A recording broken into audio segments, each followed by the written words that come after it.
سلام و عرض ادب دارم خدمت همتون. امیر سلیمی هستم از چنل آنابولیک سلیمی. خب قبل از اینکه ویدیو رو شروع کنم این توضیحاتی راجع به خودم، ویدیو یا هر چیزی که نیاز داره بدم بهتون.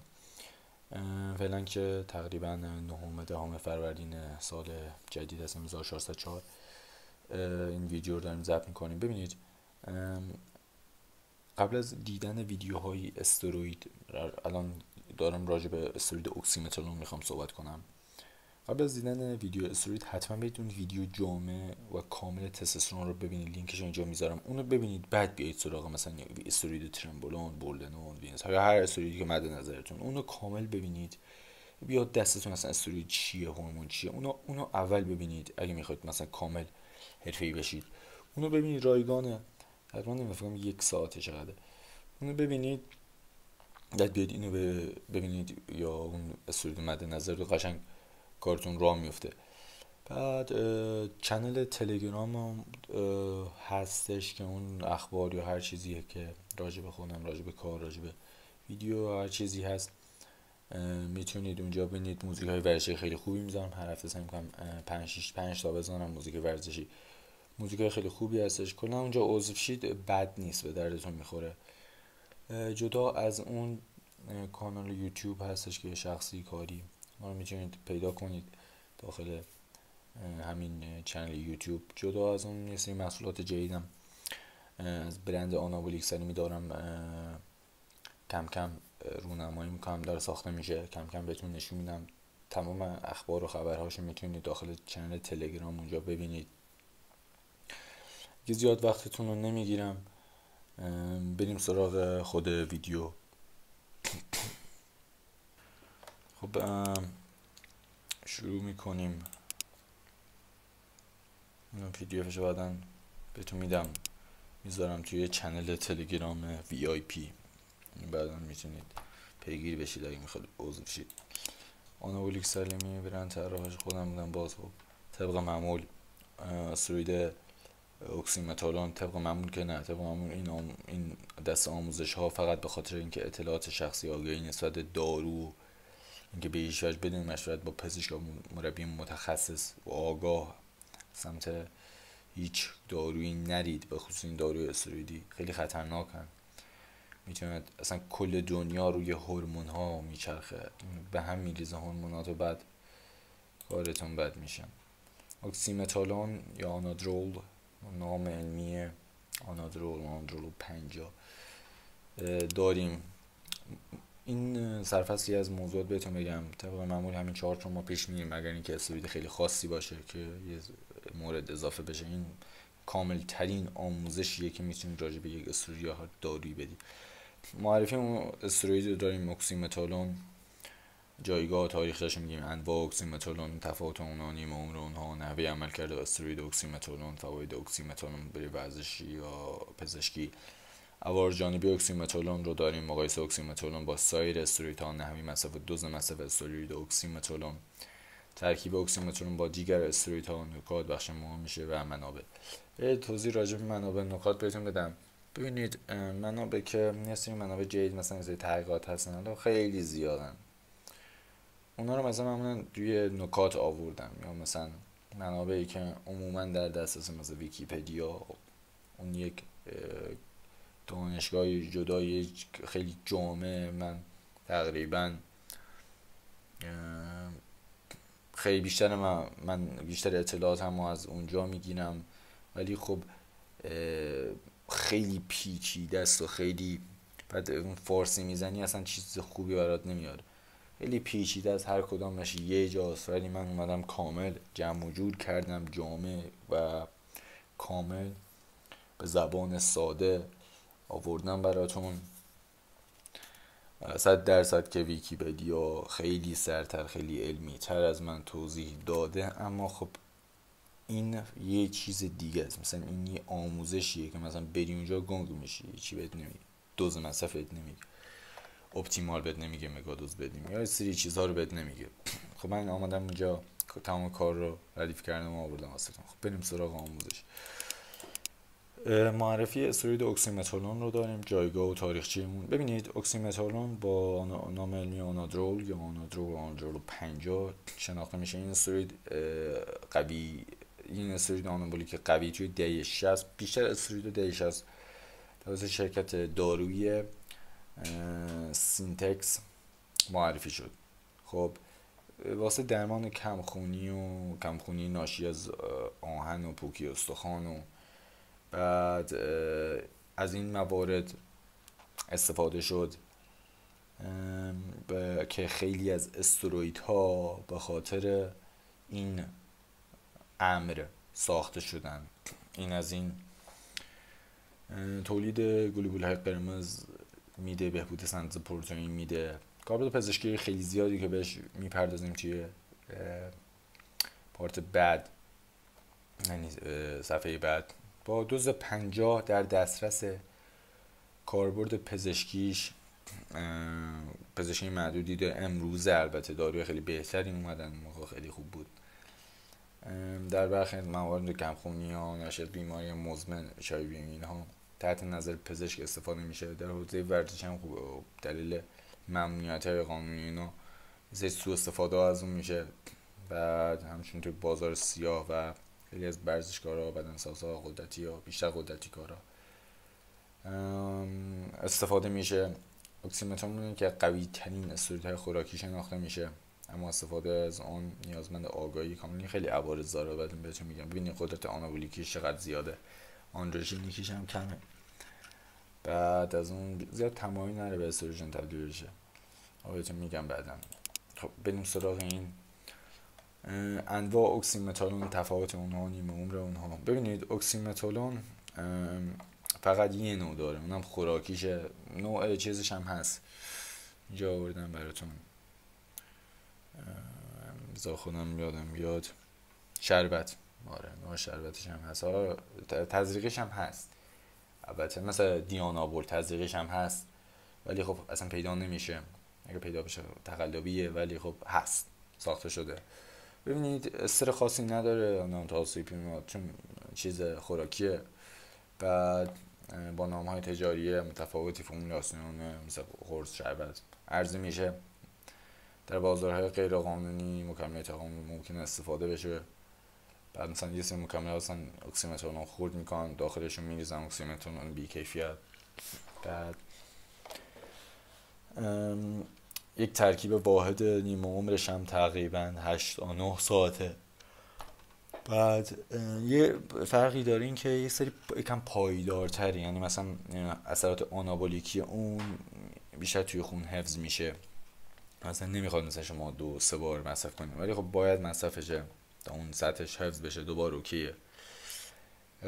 حتی چند روز اونجا هم گفتم بهتون، چند روز پس از قطع مصرف اثرات آنابولیکیش باقی میمونه.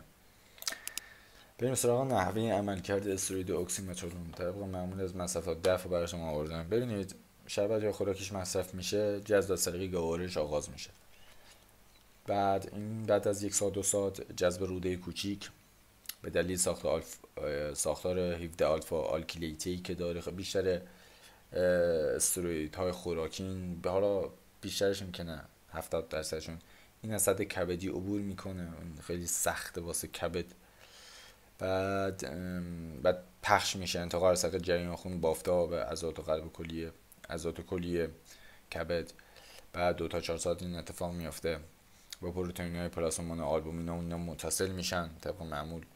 متابولیس تزریق کبد در تزریق میشن توی کبد به هیدروکسیلاسیون و کنژوگلاسیون، اینجور چیزی. اینا حفظشون بودم الان. کنژوگاسیون یکم زبونم مشکل داره توی تلفظ اینا. بعد انگلیسی باشن راحت میخونم، فارسی نه. بعد آنزیم‌های کبدی توی این آنزیم CYP این نقش اصلی داره، اینو پیدا کردم. بعد خودتون میتونید اینا رو سرچ کنید. بخش اثرگذاریش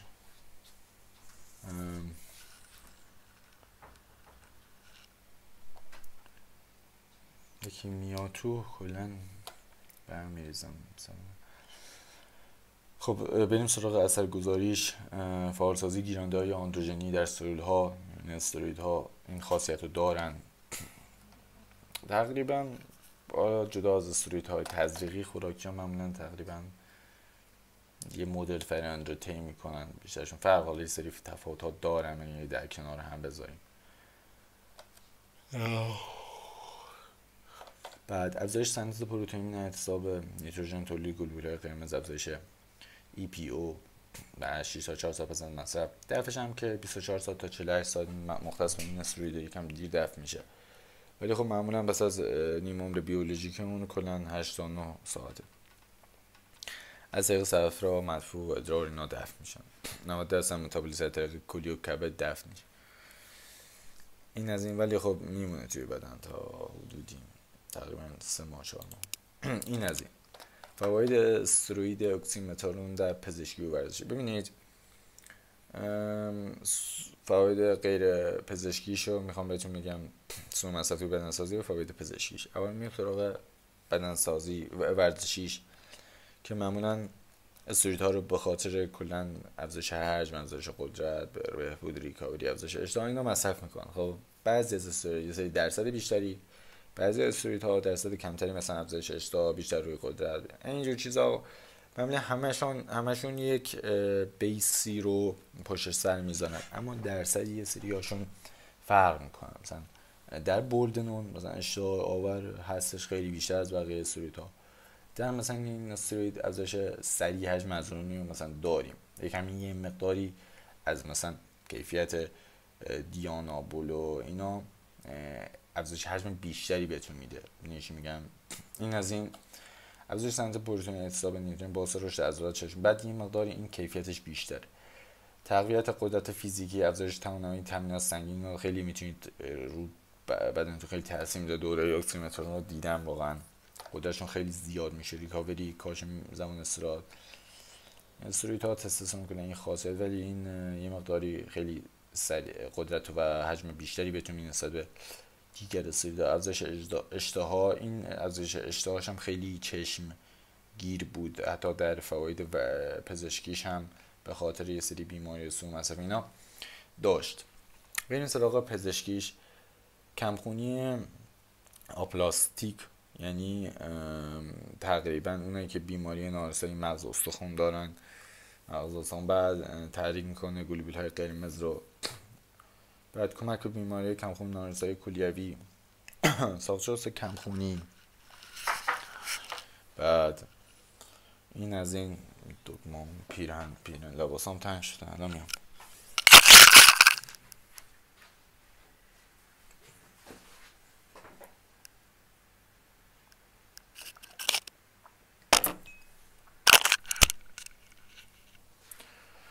بعد جایگزین موقت در موارد مقاومت درمان، زمانی که انتقال خون، زمانی که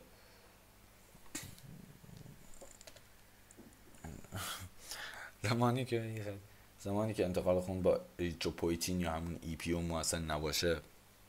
بعد کاهش وابستگی به انتقال خون در برخی از بیمارها، چون تحریک میکنه خونسازی و کمک به بیماران مبتلا به تحلیل عضلانی، بهبود افزایش وزن بدن، درمان پوکی استخوان. ببینید اینا میتونه واقعا کارهای خیلی زیبایی با این داروها کرده. سیریا هستن، من دیدم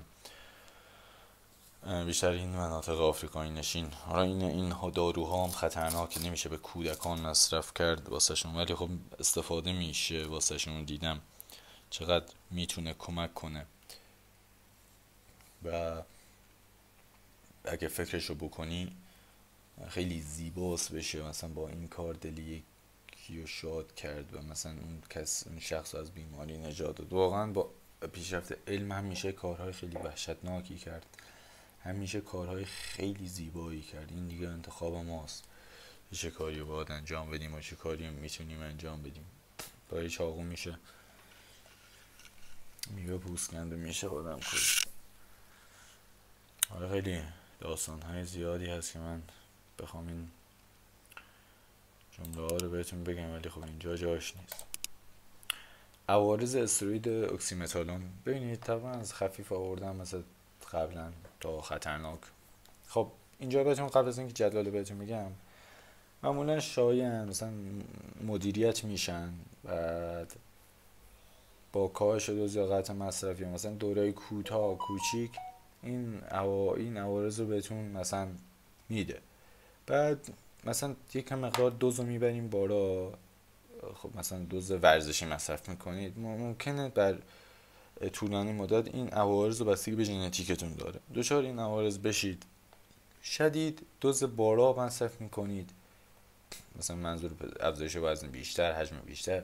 خطرناک هم دوز بالا با مدت طولانی و بدون سرخورد و از اینجور چیزا. مثلا میاد مثلا من بهتون اینجا مثلا توی این مطلب گفتم 150 میلی گرم، شما میرید استفاده میکنید. خب میرید دوزی که مثلا من گفتم بهتون استفاده میکنید تا مثلا 7-8 هفته. خب این دیگه مثلا شما میخوای اذیت چی خودت داری انتخاب میکنی، بدون اینکه با مربی بگی، بدون اینکه تمرینت با سایکلت یکی باشه. تمرین باید به قدری خوب و حرفه‌ای باشه که این کاری کنه استروید جزء عضله سازی چیزی دیگه کار دیگه انجام نده. می‌دونی چی میگم؟ استروید اگر تو بدن باشه هم عملا میره ارگانهای داخلی و بیشتر بزرگ میکنه و اینجور چیزا، اما وقتی صرف بدن سازی اینا بشه بیشتر به عضلات اسکلتی کمک میکنه. این از این. بریم سراغ آرزویناش. ببینید خفیف آکنه و پوست چرب شدن و پوست و سردرد و دو یا ناراحتی معده هر چقدر رو پایین میریم خب نادرتر میشن. سردرد معمولا درد شاید دوزهای اول دوره اول، اما خب نیست. در بعضی ها ممکنه باشه. تهوع هم ممکنه باشه در بعضی ها. یه مقدار این خفیفه، اینا این درصدش مثلا 50-50 است، ممکنه در بعضی از بار. بده مثلا خوراکی، طریق دستگاه گوارش، سردرد معمولا موقتی قابل تحمل، افزایش فعالیت غدد چربی پوست. این ممکنه شما حتی دو زبانم دچارش بشید، مگه اینکه جنس پوستتون جوری باشه که مثلا در دوران بلوغ هم شما جوش نذارید، اونجا مثلا شما اصلا دچار آکنه نمیشید. البته متفاوته، میگم در بعضی از متوسط ریزش مور دارید. از اگه ژنتیکتون مثلا اینجا بهتون گفتم تاسی داشته باشید، افزایش فشار خون، به تصاب آب و نمک، الکترولیت‌ها توی بدن، تغییرات خلق و خوی، تعریق پذیری ممکنه در خیلی از حتی دوز کمم شکل بگیره، چون سیستم هورمونیتون برمی‌داره احتباس آب و برم، تعریق مایع در بافت. این ممکنه اگه رژیمتون بد باشه و شما درصد چربی بالایی شروع به استارت دوره کرده باشید، دچار این آرزه بشید. دوزتون هم متوسط باشه، حتی کم هم باشه، ممکنه این آرزه بهتون سرایت کنه. شدید اختلالات هورمونی، این در دوز بالا ممکنه خیلی اختلالات وحشتناکی بهتون بده. منظورم چرخه HPTA نیست، اختلالات دیگه هورمون کلا کورتیزون همیشه به هم بریزه، کاهش تولید تستوسترون طبیعی، ژنیکوماسی، بعد آسیب کبدی، اینا هستش. ببینید دوزهایی که مثلا بهتون گفتم اینا رو میدن، ممکنه حتی با دوز مثلا 50 میلی گرم در روز هم مثلا واسه هفته سوم چهارم شما کبدتون یه مقداری اذیت بشه یا همون دوز اول، ولی خب آسیب نمیبینه. اما دوز بالا شدید آسیب کبدی ممکنه سمیت کبدی به دلیل متابولیسم در کبد، افزایش کلسترول LDL رو دارید. خطرناک نارسایی کبدی، بیشتر کبد و بینا رو دارید میکنه، سرطان کبد میتونه میشه و مشکلات قلبی. استروید ها هم اینا رو دارن، اما خب خوراکی ها یکم شدیدتر روی کبد مونوت میدن. سوء مصرف طولانی مدت به دلیل فشار خون، کلسترول بالا. این باید کلسترول رو قبل از مصرف چیز این اکسیمتون حتما چک کنید و چربیتون بالا نباشه. استفاده طولانی مدت. این از این. چند دقیقه شده؟ 17 دقیقه. بریم سراغ مقایسه اکسیمترون با سایر استرویدها. اینجا اومدم استرویدهای خوراکی رو آوردم براتون. خب تورینابول یه استروید خوراکیه، بعدم براتون توضیح میدم، ویدیوشو میذارم. اما ویدیو استانازول همون وینسترو رو گذاشتم، لینکشو اینجا براتون میذارم. ویدیوی دیانابول رو گذاشتم، لینکشو باز اینجا براتون میذارم. و ویدیو اکسیمترون هم دارم اینجا ضبط میکنم براتون. اینم از این دوتا رو میتونید ببینید. خب قدرت آنابولیک این بالاست، دیانابول بالاست، اینا همشون بالا، تورینابول متوسطه. بعد قدرت آندروژنیک پایینه. تورینابول قدرت آندروژنیکش پایینه. بعد از اون این از این نیمه عمرش این تورینابول بالاست، بعد اکسیمترون، بعد استانازول یا همون وینسترول، بعد دیانابول. چرا میگم؟ چون این یک مقداری شرایط آنابولیکی پایدارتری داره، اینا فرم خوراکی هم داره حتی وینسترول. بعد کاربرد اصلیش افزایش حجم درمان کمخونی میشه، پزشکی استفاده میشه، افزایش حجم قدرت، کاهش عضلانی استقامت، رشد عضلات متعادل. تورینابول یه سرود خاصه، بعدم بهتون توضیح میدم. صمیمیت کبدی بسیار بالا، همشون بالان. این وینسترول کمه. ویدیوشو ببینید متوجه میشید چرا. ارتباط آب داره، این اکسیمترون داره بسیار بالا، دیانابول داره، استانازول نداره، وینسترول ارتباط آب نداره و تورینابول هم نداره. عوارض جانبی شایع این آسیب کبدی داره. خب دیانابول هم باز آسیب کبدی داره، ژنیکوماسیش خیلی بالاست، فشار خون. بعد وینسترول درد مفاصل اینجا بهتون میگم، درد مفاصل بهتون میگم، کورتیزول بالا. تورینابول هم که یه صورت ایمن شناخته میشه و میتونید ویدیوش حتما باید براتون بذارم ببینید. اینو ویدیوش اگه بذارم، خب الان که ضبطش نکردم ولی وقتی ضبطش کرده باشم لینکشو براتون اینجا میام داخل این ویدیو، لینکشو میذارم که اونم برید ببینید. این از این مزایاش. خب همون بیشترشون افزایش حجم عضلانی دارن، اما اکسیمترون قدرت بهتون میده، دیانابول رشد سریع بهتون میده، خیلی زود جواب میده. دیانابول وینسترول خشک و واسه مسابقات و ایناست، افزایش حجم خشک رو بهتون میده. تورینابول هم که افزایشش کمه، بعد معمولی رشد بهتون میده.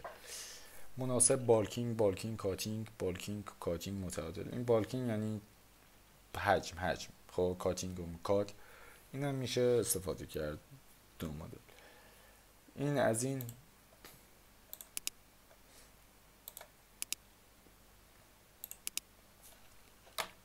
نحوه دوز مصرف اکسیمترون.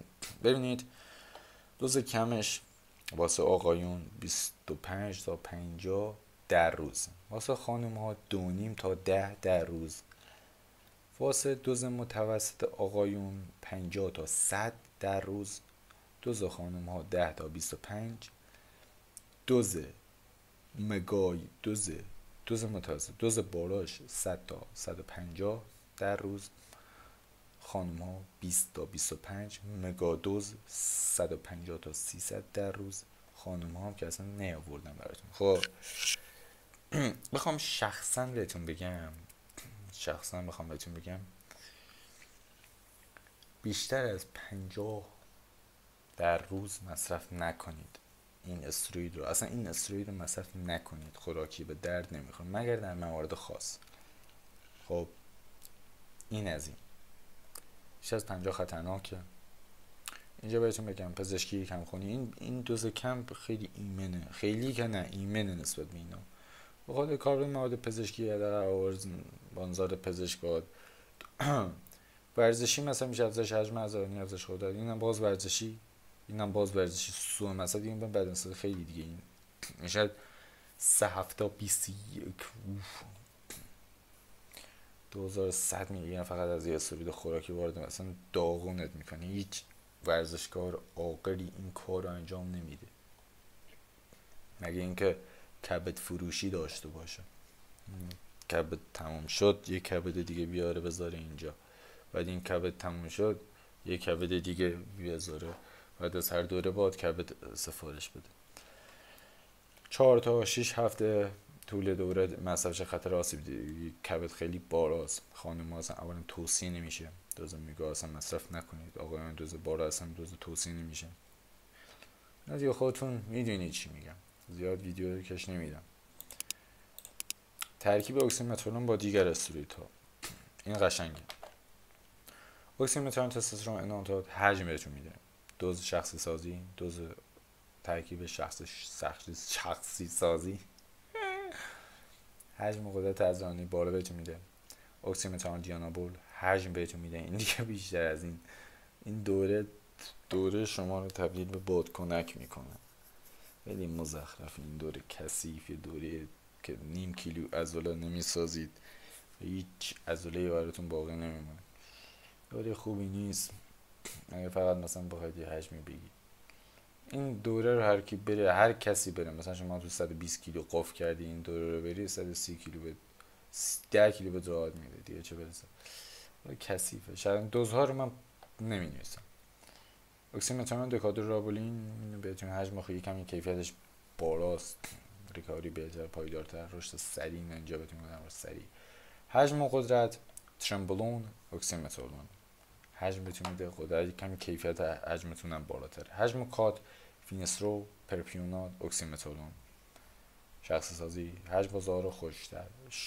بعد شروع سریع سایکل. بعد این یه دوره‌ایه که سریع مثلا طرف روز اول قبل از خوردن استروئید، قبل از مصرف استروئید شما حجم میگیرید. بعد این مقداری اگه دوزاش ایمن باشه میتونه پایدارتر هم باشه، طولانی مدت هم مصرف کنید، اما اصلا توصیه نمیشه این دوره. گفتم این دوره سنگینم براتون بذارم. اینو اصلا اشتباه اینجا نوشتم، شروع سری سایکل چی؟ این اصلا یه چیز دیگه است. باور کنید اینا رو من به زور میرسونم تو اصلا. مثلا امروز میام ویدیو قبل و هفته قبل میدم، 7 روز مثلا گذشته از این یکی استروید قبلیم، سری میشینم یه پاورپوینت استروید جدید رو میسازم. نظمم از بین رفته واقعا. باید عوض کنم. اینم که حجم سریع و متعادل. بریم سراغ نکات.